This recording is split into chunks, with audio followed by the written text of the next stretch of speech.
Assalamualaikum warahmatullahi wabarakatuh. Jumpa lagi dengan Automotive Net Channel.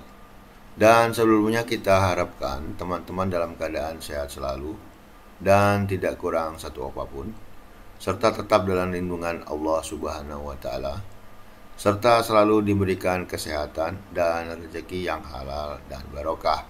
Amin amin amin ya robbal alamin. Oke sobat Diksimania dan Otomotif Mania, serta Sobat Planters. Topik kita hari ini adalah siapa yang diuntungkan dengan adanya indeks K dalam penentuan harga TBS petani. Baiklah, kita bahas selengkapnya pada video berikut.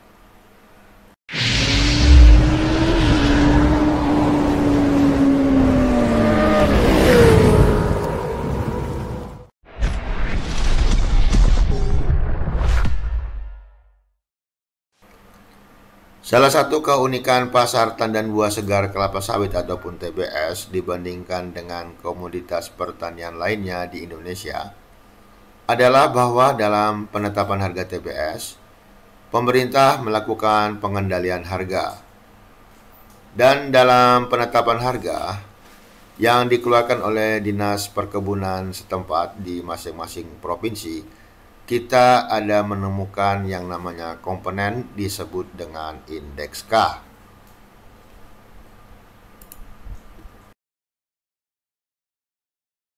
Sobat Planters, indeks K sendiri adalah persentase yang dibayarkan kepada petani setelah dipotong segala pengeluaran pabrik kelapa sawit atas pengolahan TBS.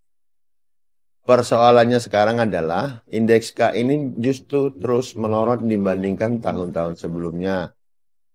Beberapa daerah dulu masih bisa menerapkan angka 90 hingga 91% indeks K.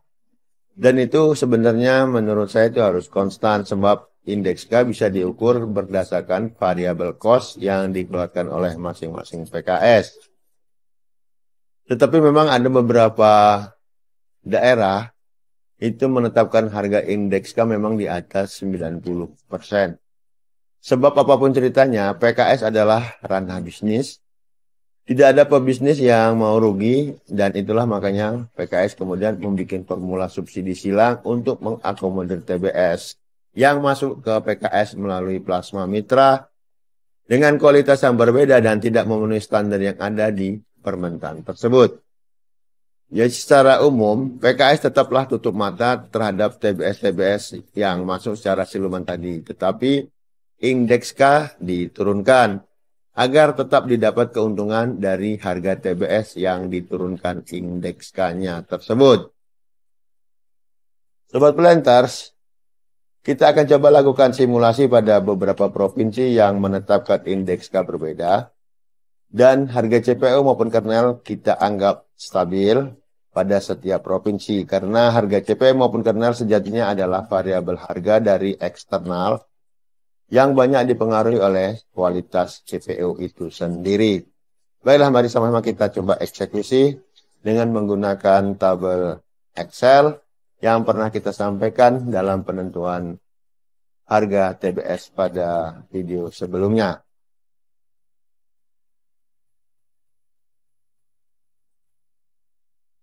Oke, Sobat Planters, di sini setelah kita tentukan sebelumnya, ini kita ambil daripada kolom ataupun tabel pada penentuan harga TBS pada video sebelumnya. Kita hanya memberikan perubahan kepada indeks K.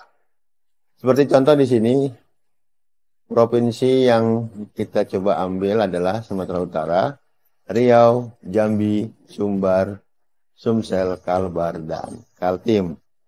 Jadi di sini ada berbagai macam indeks terhadap penentuan harga TBS kelapa sawit. Dan yang terendah kita lihat adalah Provinsi Kalimantan Timur. Nah, dengan harga yang sama, dengan CPO sama harganya, seperti kita contohkan ini dalam simulasi ini adalah Rp15.845,15. Sementara harga kernel adalah 14.078,24 rupiah. Nah, di sini indeks K-nya akan berbeda-beda. Dan kita coba ngambil contoh saja. Untuk indeks K yang 91,35 ini adalah Sumatera Utara. Harganya adalah 3.880,50. Nah, sekarang coba kita masukkan indeks K yang terendah seperti Sumatera Selatan. Kita masukkan harga Sumatera Selatan. Terus kita coba bandingkan. Nah, harganya di sini, sahabat bisa melihat 3.863. Dengan perbedaan indeks K, maka terjadi perubahan yang cukup signifikan. Jadi kalau kita buat perbandingan antara perubahan indeks K Sumut dikurangi dengan indeks K dari Sumsel, hanya turun 1,88%. Tetapi untuk rupiah yang turun adalah sebesar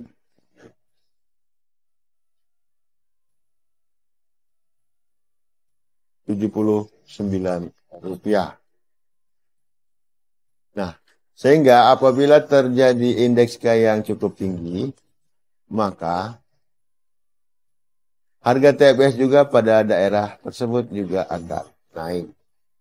Jadi faktor penting daripada penentuan harga TBS adalah salah satunya adalah indeks K.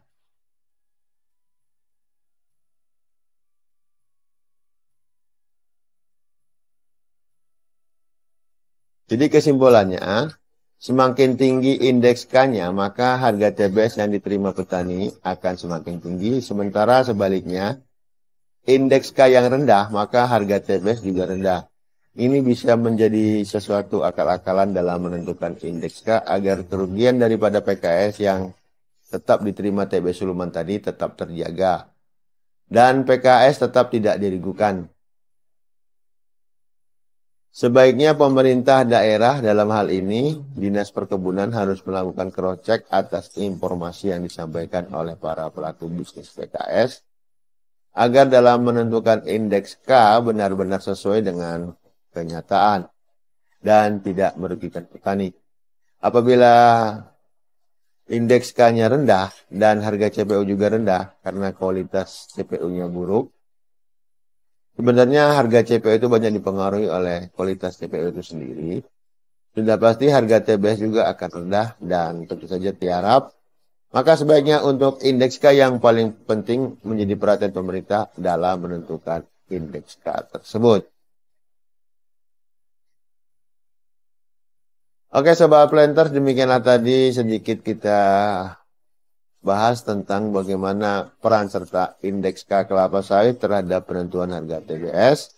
Dan ini menjadi perhatian kita para petani dalam penentuan indeks K yang rendah mengakibatkan harga TBS juga rendah. Padahal sebenarnya petani tidak pernah tahu bagaimana kualitas dan bagaimana cara PKS tersebut melakukan bisnisnya, tetapi tetap saja beban diberikan kepada petani agar kerugian-kerugian yang seharusnya menjadi beban perusahaan dibebankan kepada para petani. Semoga apa yang saya sampaikan ini menjadi pencerahan bagi kita semua. Dan untuk kedepannya, mungkin pada sesi selanjutnya kita juga akan membahas bagaimana peran serta indeks K tersebut dalam menentukan harga TBS bagian kedua. Oke Sobat Planters, terima kasih atas perhatian teman-teman semua dan mohon maaf apabila ada kesalahan dan kurang lengkapnya data yang kita sampaikan. Semoga apa yang kita sampaikan ini bermanfaat. Terima kasih. Wassalamualaikum warahmatullahi wabarakatuh.